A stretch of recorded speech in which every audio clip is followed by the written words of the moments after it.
Welcome back, everyone. This week, we're going to be talking about why you and I probably suck at mini painting. Mom, Mike said I suck at mini painting. Okay, listen, folks. I don't think anyone actually sucks at mini painting.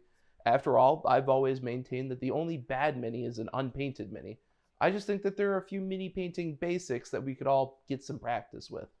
In my very humble opinion, these fundamentals are the things that separate the Golden Demon winners from the rest of us. Now, before we even start putting paint on the mini, we need to learn how to properly wick the paint onto our brushes. I know this sounds super basic, but well, that's what this video is about, and so bear with me. Who knows, you might learn something. Anyways, when we go and grab paint from our wet palette, you have a wet palette, right? We want to dip our brush in the paint by dragging it through the paint like so. Pay special attention to how far the paint comes up the bristles. You never want to have the paint go any higher than halfway up, or else you can risk damaging your brush. When the paint goes all the way up the bristles, you get into the ferrule, which is like the metal tube part, and dry, ruining the tip of your brush, which is bad. Don't do that. Once our brush is properly loaded with paint, we need to ensure that we can actually control the paint when we get to the model. To help with this, we need to make sure that our brush isn't overloaded with paint.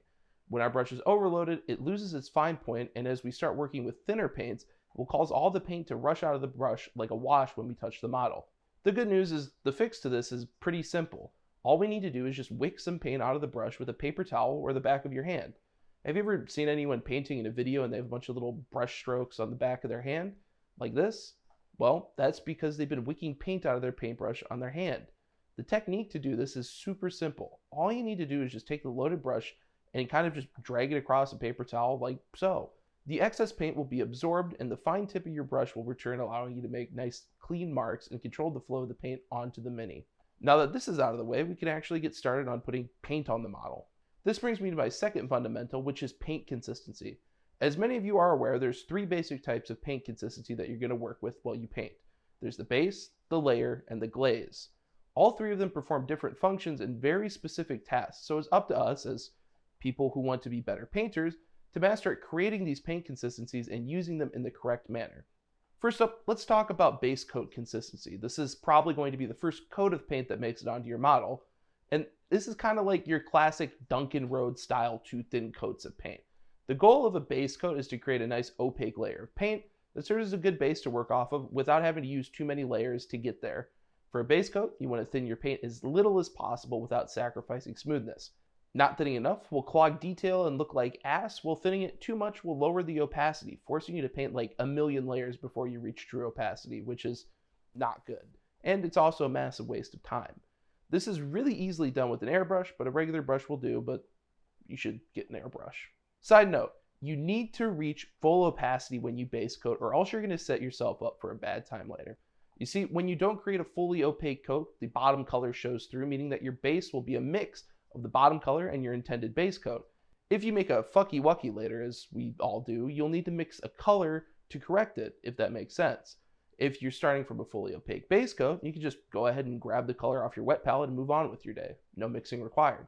Next up, we have layer consistency. In my opinion, you'll spend most of your time painting with this type of paint. The idea of using layer consistency is to start building literal steps of paint on your mini. This creates kind of a smoothish blend between the highlights and the shadow, and it's where you're going to start sketching out the shapes of your shadows and highlights, which is probably a video topic for later. Generally speaking, layering has two schools of thought in regards to technique. The first one is that you use opaque layers to create your steps and then come back later with glazes to smooth them out. And the second is that you start with thinner layers, which means you're going to spend more time building up the color, but you'll spend less time blending later. Both are completely valid, so experiment to find out which way works best for you. To get started, we need to make our mix. A good place to start is about a 1-to-1 mix of water and paint, although some paint will need more and some will need less, but that's where the experimentation and practice comes in. The paint needs to be thick enough to leave a visible mark on the mini, but also thin enough to be transparent. No matter what though, it will be thinner than your base coat consistency, so that's a good place to start. Also, just a quick little side note. As you paint, remember that where you end your brush stroke is always going to have the most pigment. So always stroke in the direction of where you want the most color intensity to be. So we're just done with phrasing, right? That's not a thing anymore? Next, we have glazing. Glazing is how we kind of fine-tune our paint job and is generally all about smoothing out our previous work. Glazing can also be used to tint other colors on your mini to add visual interest. For example, I often glaze purples into the shadows of my minis because, well, I think it looks neat.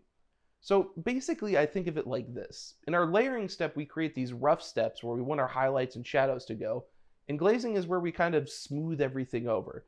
Imagine it like filling a gap between colors.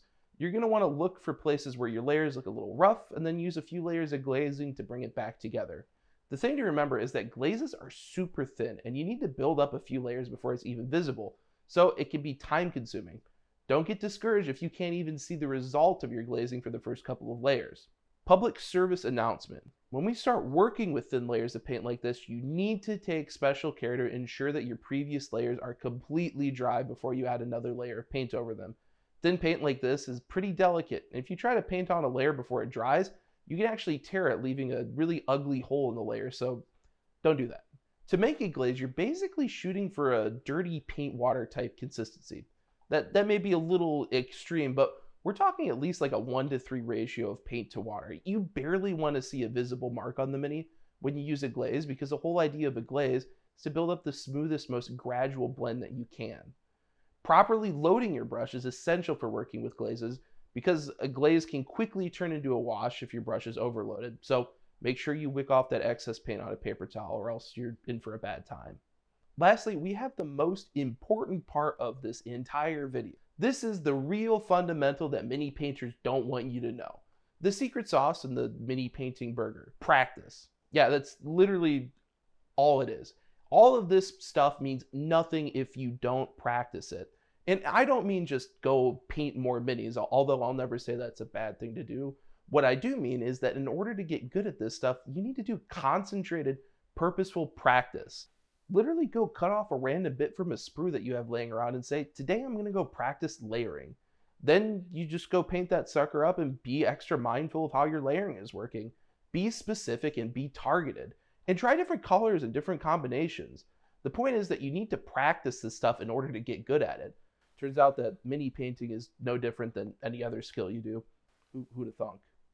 Anyways, that's going to be a wrap for today's video. If there's one thing that you walk away from this video with, it's that you can and should practice specific mini techniques on spare bits. I really can't tell you how much this has helped me over the years, and I cannot recommend it enough. It's essential for getting better. As always, thank you for watching my video, and remember to like and subscribe for more mini painting stuff. Also, be sure to check out my other social medias to keep updated on what I'm up to. I really appreciate you guys coming. Anyways, Mike signing off.